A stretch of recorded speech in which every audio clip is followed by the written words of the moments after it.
S&C is still rather novel. How did you get into this? This is fascinating. Yeah. I Accidentally. mean, you do look like a golf player, so. Is that a golf player? Did I just like You're butcher that? profiling right now, Golfer. Fernando. What is that supposed to mean? He could just bomb the ball. Come You know on exactly. You know exactly. I'm joking. When he said, this is a smaller field than I'm used to," I thought he meant about the people. Like everyone's so small here. So what was your question again? Sorry, I was distracted.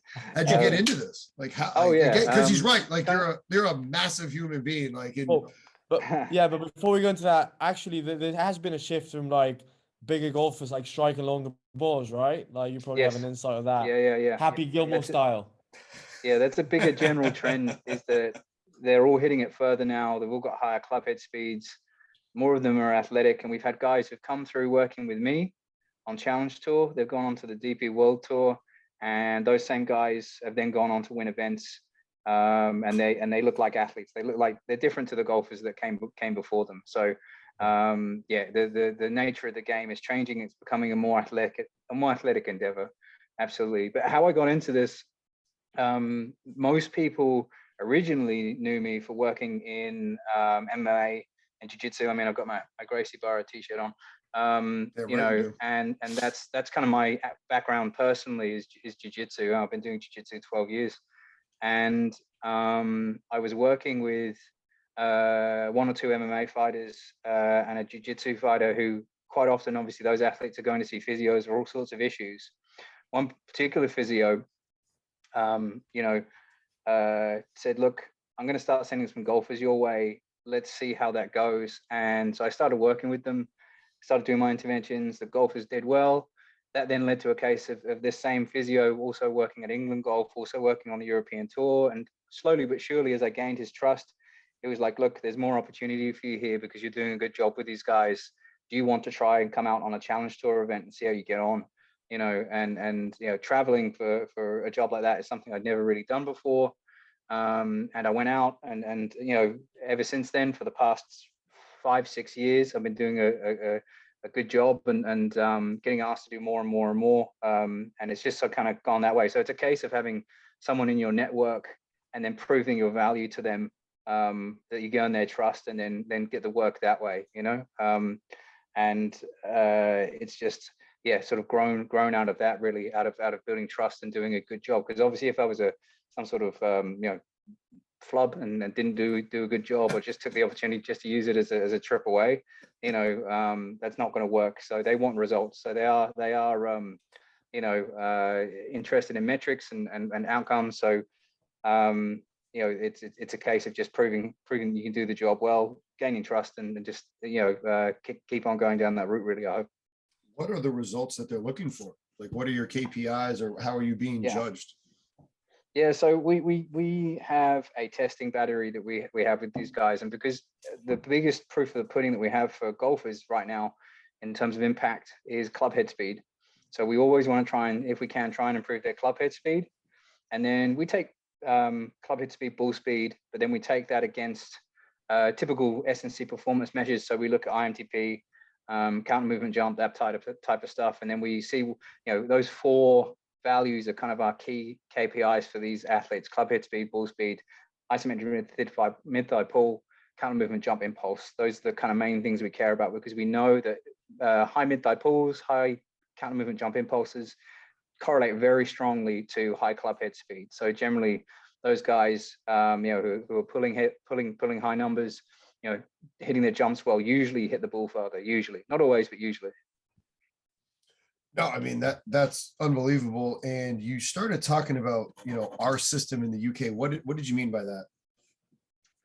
I'm not sure you mean what the system we use on tour, or like what exactly did you mean by that? Like, elaborate for me, just to educate me on that. I can't remember exactly what it is. Like, what context? Like I said, the system we use on the system that we use in terms of like funneling players once they become confirmed, and just all of that. Okay. Yeah. So basically what happens is I also took a job very recently with England Golf. So that's kind of the grassroots level. The guys come through as juniors, amateurs, and then once They go from amateurs, they start playing pro. And the way our system works is quite often these guys will come up on the challenge tour. Challenge tour, where I am a lot of the time, is a developmental tour. Okay. And the guys quite often that win challenge tour go on to then perform very well on DP World Tour. So I'll work between both tours, and I'll try and make sure that the translation from challenge tour to DP World Tour is a happy one, if that makes sense. No, that sounds, yeah, that does. That sounds tough. And then the challenge tour is fed by lots of satellite tours around Europe. So, and then there is some confluence between like PGA, other tours around the world, because for instance, I think the PGA Tour has a 20% stake in the European Tour and DP World Tour. So there is some crossover, and we do get guys from the States come play, we get guys from Australia come play, and then there's some crossover coming back the other way as well. So we do get like a big load, mainly European athletes, but we do get guys come international. Like we have Australia, like this week we've got a guy from South Africa, who's one of the guys who's leading. We've got a guy from Australia, a guy from New Zealand. So we've got lots of different players from all over at these events as well. So while go ahead, Fernando. Yeah, I was gonna say, like, being recently involved in a sport that hasn't traditionally welcomed S&C. That's my case. And I imagine in golf, people like, do you see any reluctancy or people saying like, oh, golf is not about this, golf is not about that? Not that in this case that you're forcing anyone, so you're not part of a team, so people are obliged to do S&C, but have you seen or do you perceive any of that? Yeah, of course. It's not unusual. For instance, when S&C started to become quite popular, particularly in the world of sort of sports punditry, Nick Faldo, other people, Brandel Chambly, a few other guys who are quite well known, like outspoken critics of strength training for golf, because they see it ruining the sport. It only becoming a game where it can be won by the guys who are the biggest and the strongest and can hit it the furthest. And it's like, well, no sport is purely won on technicality alone, because there's people always going to be looking for some type of advantage. And if you don't keep up, you're going to fall behind. So if guys, you think a rare case where a sport from a technical standpoint has been turned inside out, like golf, you want to dig into the golf swing, you can go down so many black holes because it's such a heavily analyzed movement, probably more than any other sport. There are, and there are coaches who dig into this stuff and go so deep.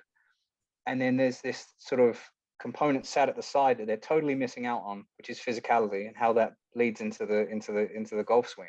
Because to them, it's like just a purely technical, beautiful movement that should be studied and analyzed and picked apart. And it's all about the technicality of the swing. Only now they're starting to realize that, wait a minute, technicality is important. But if we actually want to put some force behind the swing, stuff like ground reaction force, things like that are super important. So, and there are still guys now, and I think I made a tweet today on this very point, that a lot of very talented golfers, because they're very talented, can get quite far without needing S&C until their first injury. Because the most common injury we see in golf, almost 80%, is overuse. And you get someone who's practicing their technical aspects all the time, constantly, they're going to end up with some sort of overuse injury. And that's suddenly when they think, oh crap, robustness is perhaps something I need to consider as part of my approach. And what was happening, we were finding, is a lot of them were coming to S&C later in their careers because they'd achieved this high technical output. And then suddenly when the wheels started to fall off, then they come back to S&C. Well, the case is, well, what if we can get them doing S&C sooner and have them come up as a holistic part of their process, rather than just being totally technically focused and then needing it later on. So there are still coaches now that aren't on board, but they're generally pretty old school. Any coach that's sort of, a lot of the guys I talk to now are very on board with it. The attitude has changed a lot in the last 5 years, because there's been lots of good published research as well. Friends of mine, other coaches that I know have done an awful lot to put out research to back up what we're saying about physicality in golf and how the two things are kind of important. Yeah, and I think it's